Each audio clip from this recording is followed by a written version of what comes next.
Bienvenue à Être autrement. Salut, c'est Eugénie et aujourd'hui j'ai envie de t'apporter avec moi dans mon monde hors norme.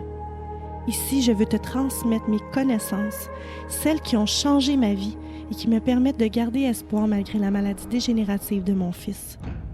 On va parler spiritualité, neurosciences, santé holistique et intelligence émotionnelle. Es-tu prêt à reconnaître ton pouvoir intérieur et faire confiance à l'univers? Être autrement, c'est puissant, c'est magique et c'est accessible à tous. Être autrement, c'est maintenant.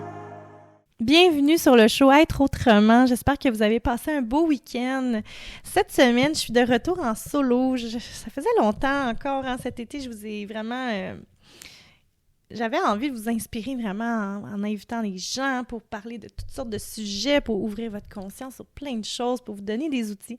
Mais là, aujourd'hui, j'avais envie de revenir en solo pour qu'on reparle de la programmation du cerveau. C'est un des épisodes les plus populaires. Je crois, si je ne me trompe pas, que c'est l'épisode 4. Alors, si tu ne l'as pas écouté, je t'invite à aller l'écouter avant d'écouter celui-ci. Et évidemment, je n'ai qu'effleuré le sujet de la reprogrammation parce que c'est beaucoup plus vaste que un seul épisode de 20 minutes. Là, on s'entend. J'avais envie de vous mettre la table et comme j'ai pu voir, selon les statistiques, c'est un des épisodes les plus populaires. Alors, je voulais y revenir, mais en donnant des exercices que je donne en coaching pour vous aider à mettre en pratique tout ça, les outils que je vous donne. Je tiens tout de même, avant de commencer, de vous rappeler de nouveau que je ne suis pas médecin ni psychologue et que je ne fais qu'éduquer, inspirer à ma manière, selon ma propre perception et les études que je fais en neurosciences. Alors, si vous avez des problèmes plus profonds au niveau de la dépression, que vous avez une maladie ou quelque chose du genre, je vous invite vraiment à consulter un spécialiste. Cependant, j'offre des services d'accompagnement en coaching si ça vous intéresse. Le lien dans la description de l'épisode. Bon. J'ai beau tourner ça dans tous les bords en coaching, ce qui revient tout le temps, finalement, pour changer, c'est vraiment au niveau de la reprogrammation. Tu veux manifester, mais tu dois te reprogrammer. Tu veux vivre des nouvelles expériences, tu dois aussi te reprogrammer. Tout revient toujours au programme qui joue dans ta tête et ce que tu en fais. Lesquels de ces programmes-là laisses-tu contrôler ta vie? Lesquels pourrais-tu jeter aux poubelles? Lesquels pourrais-tu magasiner pour avoir une meilleure performance? Rappelle-toi que notre cerveau, c'est comme un ordinateur. Un ordinateur, quand on l'achète au magasin, il n'y a souvent pas de programme dedans ou bien il y a déjà Microsoft. Hein? Souvent, tu ne te poses même pas la question. Tu laisses rouler Microsoft sans vraiment t'avoir posé de questions si ça te convenait. Ou de l'autre côté, tu as des vieux programmes que tu connais sur le bout de tes doigts finalement, dans lesquels tu es confortable de travailler. Mais là, la version 2, 3, 4, 5, 6 est déjà là. On te demande de faire la mise à jour. Mais tu as trop peur de cliquer sur mise à jour parce que tu vas devoir tout réapprendre. L'analogie que je veux faire ici avec l'ordinateur, c'est vraiment parce que ça s'applique dans notre vie. On est tellement rendu confortable dans notre inconfort qu'on préfère endurer les choses plutôt que de faire ce pas-là dans la direction de la nouvelle personne qu'on a envie de devenir. C'est exactement comment le cerveau fonctionne. C'est exactement comme ça. Tu laisses tes vieux programmes continuer de rouler alors qu'ultimement, tu es devenu une autre personne au fil du temps parce que tu as évolué ou tu veux évoluer, mais tu restes pris dans tes patterns. Imagine, là, c'est comme un cellulaire. À un moment donné, il faut que tu le changes, ton cellulaire, parce que, la technologie, elle a évolué. C'est la même chose avec toi. Tu évolues, que tu le veuilles ou pas. On est des êtres d'évolution et de changement. Mais si tu laisses tes vieux programmes continuer de dicter ta vie alors que tu as évolué, on a un petit problème ici. OK? La neuroscience dit que si tu continues d'avoir les mêmes pensées à chaque jour, tu continueras de faire les mêmes choix et donc de vivre les mêmes expériences et de ressentir les mêmes émotions.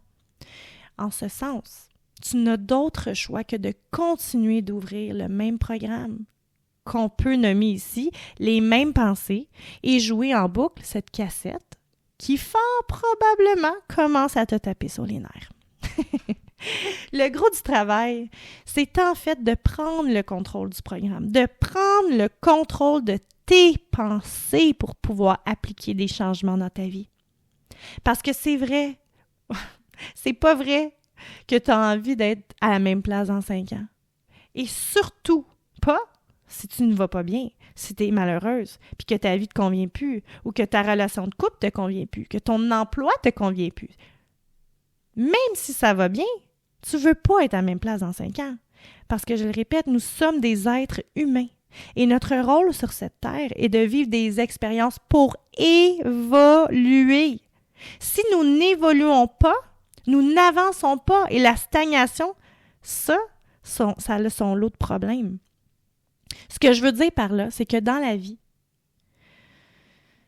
ou la vie, en fait, va t'envoyer des signes, des choses, et dans ma perception à moi, ça pourrait très bien être la maladie, un accident, ou tout autre drame finalement. Mais il y a quelque chose qui va t'être envoyé sur ton chemin pour te réveiller. Tu sais, quand on vit, on est dans ce genre de cercle vicieux-là, puis qu'on se dit, coudonc, tout va mal, ça n'arrête jamais. Prends un petit 2 minutes, puis pose-toi la question. Qu'est-ce qu'on essaie de t'envoyer comme signe ici, là? Dans quelle sphère de ta vie t'es plus bien? Puis je vais faire un parallèle avec la mienne. Je commençais à avoir des bobos physiques. Ma relation avec mon amoureux commençait à se dégrader. Ma relation familiale. Tout autour de moi commençait à mal aller. L'annonce de la maladie à mon fils. Ça commençait à faire beaucoup, là. Mais quand je me suis assise, puis que j'ai pris le temps de réfléchir, d'être dans la conscience, genre, je le répéterai jamais assez, puis de savoir où est-ce que je me sentais pas bien dans ma vie, la réponse est venue presque automatiquement. C'était dans mon travail. Je me sentais piégée dans mon travail. Je me sentais pas libre dans mon travail. J'avais envie d'être avec ma famille. J'avais envie de passer plus de temps avec ma famille, d'entretenir des relations qui sont fortes, solides, riches. Puis je pouvais pas parce que j'avais pas le temps.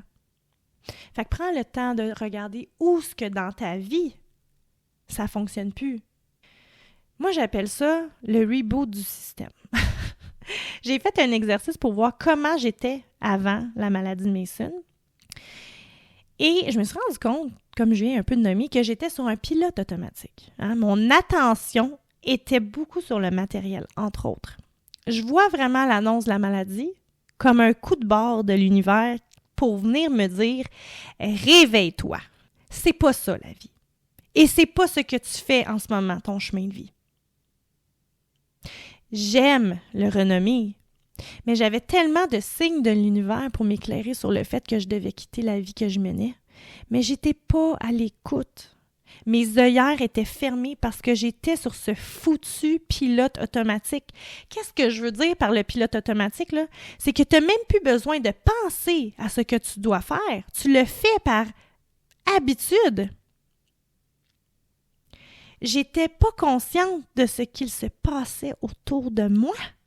Je ne rêvais seulement que, tu sais, d'un week-end sans travailler pour être avec mon chum et mes enfants, pour vivre des expériences. Mais quand j'y avais droit, je n'étais pas présente. Quand j'avais ces moments-là de paix et de liberté, entre guillemets, ben, je n'étais pas là. J'étais sur mon cellulaire à répondre à des demandes du travail. Il n'y avait jamais de fin. J'étais en train de passer tout droit de ma vie, de mes enfants. J'ai les larmes aux yeux. Je m'imagine là, dans un train, en train, jeu de mots, de travailler, puis qu'à chaque station, je vois mes enfants vieillir. Un peu plus à chaque fois. Une station, ils sont à l'école. Oups, la prochaine, ils sont en train de travailler. Puis après ça, ils ont des enfants, mais toujours pas là pour être là, présente à 100%. Toujours pas là pour profiter de la vie. Ça m'a shaké, là, une claque dans la face, littéralement. Puis là, je me suis dit, non, c'est pas vrai que ça va être ça, ma vie. Mais si j'avais pas eu la maladie de Mason, ça m'aurait peut-être pris encore 5-10 ans pour le comprendre. Vous comprenez?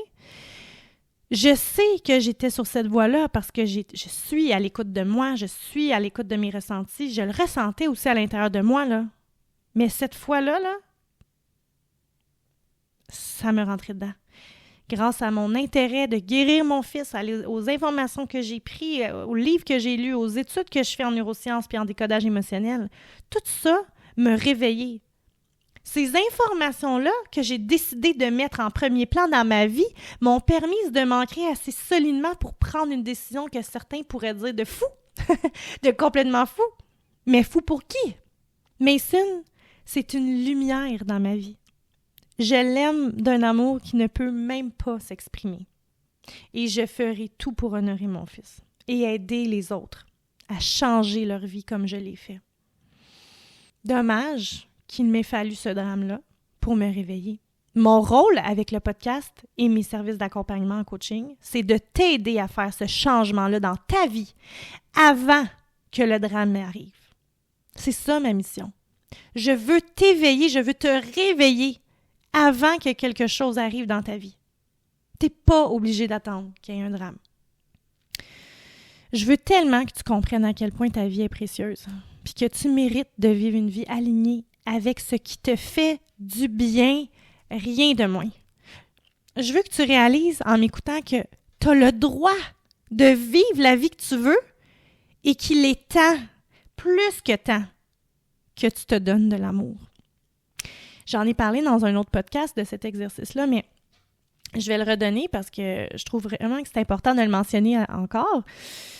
Pour pouvoir changer les programmes dans ta tête, tu te dois de faire un travail d'introspection. Puis la première chose à faire, c'est de te déposer. Idéalement dans un endroit calme où tu es détendu, dans ton bain ou dans ton bureau avec une petite lumière tamisée, ton salon, peu importe là. Un endroit où tu te sens relax. Et là, tu vas écrire tout ce qui ne te plaît plus dans ta vie, ce qui te fait chier, ce que tu ne veux plus accepter, tout ce que tu voudrais changer. OK? Ça peut être même au niveau de ta personnalité. Mais qu'est-ce qui te plaît plus dans ta vie? Qu'est-ce que tu as envie de changer? Puis en prenant le temps de nommer ce qui ne te convient plus, ça va être beaucoup plus facile d'être en mesure de créer des actions pour aller créer ce nouveau programme dans ton ordinateur, hein? Cette nouvelle personnalité que tu veux incarner. Parce que ta personnalité, c'est le reflet de ton monde extérieur. Ta personnalité crée ta réalité. Alors, si tu veux changer ta réalité, tu dois changer comment tu penses, comment tu te sens et comment tu agis. J'ai envie de dire que les mots que je vais dire ici, je veux que tu les répètes dans ta tête. Arrête d'être malheureux. Arrête de penser aux pensées qui te font sentir mal. Arrête de faire des choses que tu n'aimes pas. Arrête de tourmenter ton corps avec des souffrances et des reproches. Parce que tes cellules reçoivent ces messages chimiques-là. Alors, donne une pause à ton corps et regarde ce qu'il se passe. Ça serait pas une bonne idée, hein? Donc, de te retirer de ta vie un petit peu à chaque jour. Avant de commencer à être sur ton cell, avant de commencer ta routine. Ça serait peut-être une bonne idée de t'asseoir et de te demander qui est-ce que tu veux présenter au monde aujourd'hui? Qui veux-tu être quand tu ouvres les yeux? Quels sont tes angles morts? Quels sont tes points faibles? Quand tu perds connaissance ou conscience, de quelles émotions dois-tu être conscient? Ou plus conscient? C'est juste un petit inventaire d'informations. Parce que faire ce travail-là, c'est de prendre conscience de ce que tu veux puis de ce que tu veux pas. C'est important. Parce que si tu ne sais pas ce que tu ne veux plus, tu ne peux pas avancer vers ce que tu veux. Et pourquoi je mets toujours ça de plus en plus avec une intensité, c'est l'écriture, pas dans ton cell. Fais-moi pas l'exercice dans ton cellulaire. Fais-le avec un papier puis un crayon parce qu'il y a un effet chimique à faire de l'écriture. Il y a quelque chose qui s'active dans ton lobe frontal, qui sécrète des hormones puis de l'endorphine. OK? C'est vraiment important qu'on le fasse comme il faut si on veut avoir des changements qui se font plus rapidement. Le fait de prendre le temps de voir ce que tu veux plus avoir dans ta vie versus ce que tu veux, te permet de voir la dissonance entre les deux versions, puis faire concrètement la réalisation de ce que tu veux devenir pour pouvoir appliquer des actions pour devenir, encore, je le répète, cette nouvelle version de toi que tu as envie d'incarner dans la vie. C'est extrêmement important parce que pour pouvoir changer toi-même, changer tes programmes, tu dois absolument commencer à instaurer des nouvelles habitudes. Faire des nouvelles actions à répétition pour apprendre à devenir cette nouvelle personne-là. Ce n'est pas en affirmant 2-3 phrases que ça va se faire. Pour réussir, tu dois t'entraîner à devenir la nouvelle toi, à agir comme elle et à ressentir ses émotions. Be it until you become it. OK? Comme une personne qui souhaite transformer son apparence physique, puis qui s'entraîne ses biceps, là, pour donner un exemple. Bon, moi, si je veux grossir mes biceps, là, je vais faire 2-3 entraînements de biceps par semaine pendant environ 5 à 8 semaines. Pour que mon muscle se développe un peu à chaque fois. Mais si je fais juste un entraînement de biceps, là, une fois ou pendant juste une semaine, pensez-vous que mon biceps va se développer? C'est la même chose avec les nouvelles habitudes qu'on essaie de mettre en place. On a besoin de répétition pour qu'une habitude se crée pour grandir. Et je vais quand même le ramener de l'autre côté. Si on arrête de s'entraîner, ben notre muscle va perdre de masse musculaire. Là, t'sais. Donc, c'est ça. Là. On arrête l'entraînement, le muscle va perdre sa masse musculaire. Le cerveau, c'est la même chose. Si tu ne l'entraînes pas ou tu ne l'entraînes plus, ben tu vas perdre tes acquis. C'est pour ça que je veux amener le principe de l'habitude. Tu dois changer de vie. OK, on va aller avec un autre exemple, la nutrition, parce que on en parle beaucoup. Je vais faire un régime, je vais perdre mon poids, puis après ça, qu'est-ce qui va arriver? Tu vas revenir dans tes vieilles pantoufles, tu vas recommencer à manger comme tu mangeais avant, puis gadon, tu vas reprendre ton poids. C'est pas ça qu'on veut faire. On veut créer des nouvelles habitudes de vie que tu vas être capable d'ancrer dans le temps et de garder. Tu dois devenir la nouvelle personne maintenant. Tu sais, tu veux surtout pas faire ces efforts-là puis arrêter par la suite, là, puis perdre tes acquis, ça n'a pas de bon sens. Mais attention, te rends-tu compte de tout ce que tu prends pour acquis dans la vie? Je vais répéter, je pense. Te rends-tu compte de tout ce que tu prends pour acquis dans la vie? Aïe, aïe, aïe. Elle fait mal, cette phrase-là.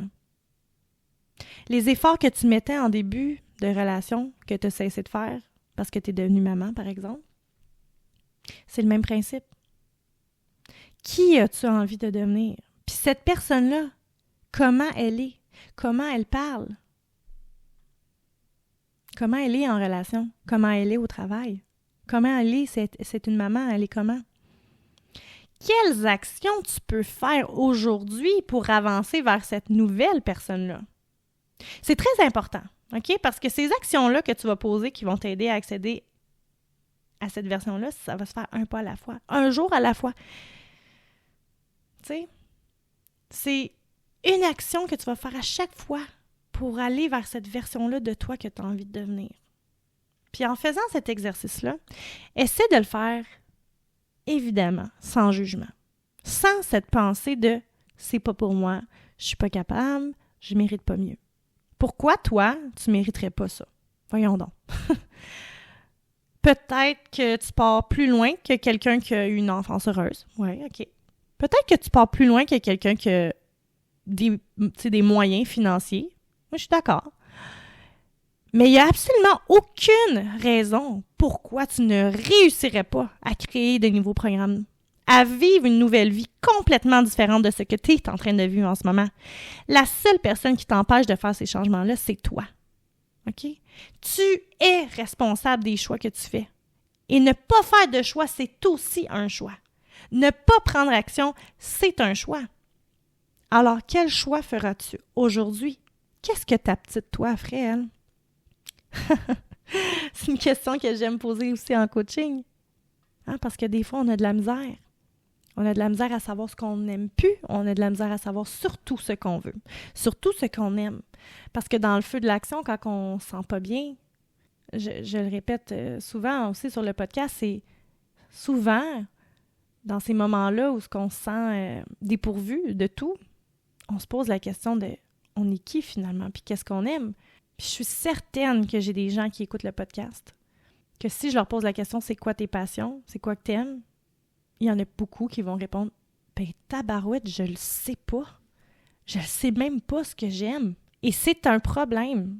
Je ne pense pas qu'il est normal de ne pas savoir ce qu'on aime. Je pense pas que c'est normal. Si on en est rendu là, c'est qu'on s'est complètement oublié. On s'est mis de côté. On a arrêté de s'aimer.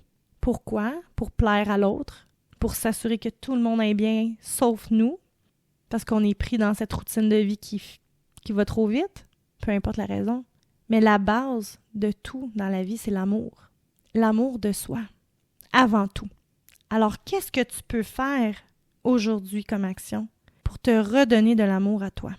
Quand on ne le sait pas, je vais diriger les gens en coaching pour aller à la rencontre finalement de notre enfant intérieur. Peut-être tu peux prendre le temps de t'imaginer quand tu étais petite et te poser la question, ben à quoi je jouais quand j'étais jeune? Qu'est-ce que j'aimais? Qu'est-ce qui me faisait rire? Qu'est-ce qui me faisait sourire? Qu'est-ce que j'aimais voir? Ça peut t'aider à te donner des idées. Ça peut t'aider à redécouvrir des choses. Et si, malgré tout, tu sens que ça vient pas, ben, je t'invite simplement à plonger dans cet inconnu-là. Parce que vous le savez, je le répète aussi, là, je me répète que je répète, mais c'est ça, parce que c'est la répétition. Ça va rentrer dans votre tête, là, vous ne créerez pas à ça. Mais c'est en créant des moments dans l'inconnu qu'on peut se permettre de briser des programmes et d'en créer des nouveaux. Parce que quand on est dans l'inconnu, quand on va dans quelque chose, on essaie un sport, une activité qu'on n'a jamais fait, où on se permet d'aller vivre une expérience où on ne peut pas prévoir ce qui va arriver et on ne peut pas prévoir nécessairement l'émotion qu'on va vivre. On ne peut pas non plus prévoir les gens qu'on va rencontrer. Ça, c'est se permettre de vivre quelque chose de nouveau. C'est venir briser la routine, c'est venir briser les programmes. On va plus loin que la routine, là. C'est dans les programmes que tu fais dans ta tête. J'en parlais en coaching cette semaine, mais souvent, tu vas pas vouloir faire les choses. Tu veux pas aller seul faire une activité ou tu as peur d'essayer quelque chose de nouveau, mais rappelle-toi une chose. Cette peur-là te contrôle. La peur de l'inconnu contrôle ta vie, contrôle ton corps. Parce que quand tu laisses la peur diriger ton bateau, tu t'obliges à rester dans ton inconfort. Tu t'obliges à rester dans le connu. Pourquoi? Parce que tu t'es assuré que si tu restes chez toi dans ta maison, ça va se passer de même, je vais coucher les enfants, je vais me sentir comme ça. Donc, tu répètes sans arrêt l'histoire de ton passé dans ton futur. Et tu le ressens dans le moment présent. Le fait d'aller dans cet inconnu-là va venir briser les programmes dans ta tête. Et c'est drôle, hein? Oui, ça va être inconfortable. Définitivement. Parce qu'en plus, on ne sait pas qu'est-ce qui va arriver. Mais oublie pas, notre cerveau, il pense de façon primitive. Lui, il pense que si tu t'en vas faire un cours de photo, là, il y a un ours qui va t'attendre là, puis tu vas mourir. OK? Mais dans les faits, si tu prends un petit 2 secondes puis tu réalises que, en fait, je vais aller prendre un cours de photo, je vais pas mourir, là. Je vais peut-être avoir le cœur qui va battre, je vais peut-être être malaisée, je vais peut-être être stressée, je vais peut-être être gênée, mais tu vas pas mourir. OK? Et si, en essayant d'aller faire ce cours de photo-là, pour découvrir ce que tu aimais, tu découvrais que tu adores faire la photo, ou tu vas peut-être découvrir que tu n'aimes vraiment pas ça, mais la prochaine fois, tu iras essayer un cours de spinning. Permets-toi d'essayer des choses nouvelles pour découvrir des nouvelles choses, pour vivre des nouvelles expériences, pour vivre des nouvelles émotions, pour créer des nouvelles pensées. Parce que quand on se permet d'aller dans cet inconnu-là, on se permet aussi de vivre.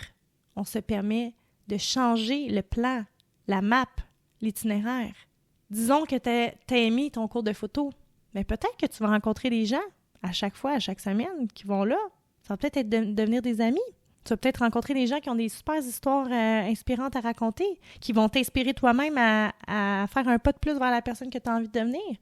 Tu vas découvrir une passion, ça va te faire du bien, tu vas devenir bon à faire de la photo, tu vas développer ton sentiment de fierté, ton sentiment de confiance en toi. Il n'y a toujours que du positif à aller dans l'inconnu. Il n'y a jamais de négatif. Jamais. Alors, J'ai hâte de te lire pour voir qu'est-ce que tu vas faire de différent cette semaine. Qu'est-ce que tu vas essayer de nouveau qui va te sortir de ta zone de confort. J'ai tellement hâte de vous lire.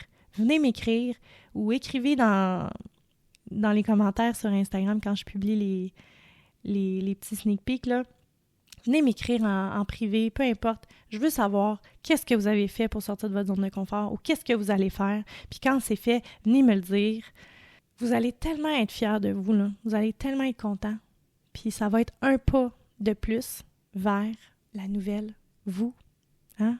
La nouvelle personne que vous avez envie d'être, la nouvelle personne que vous avez envie de devenir, la nouvelle vie que vous avez envie de vivre. C'est tellement important. On a juste une vie, je le répète encore et encore. On ne peut pas gaspiller notre temps, là. Le temps, il est précieux.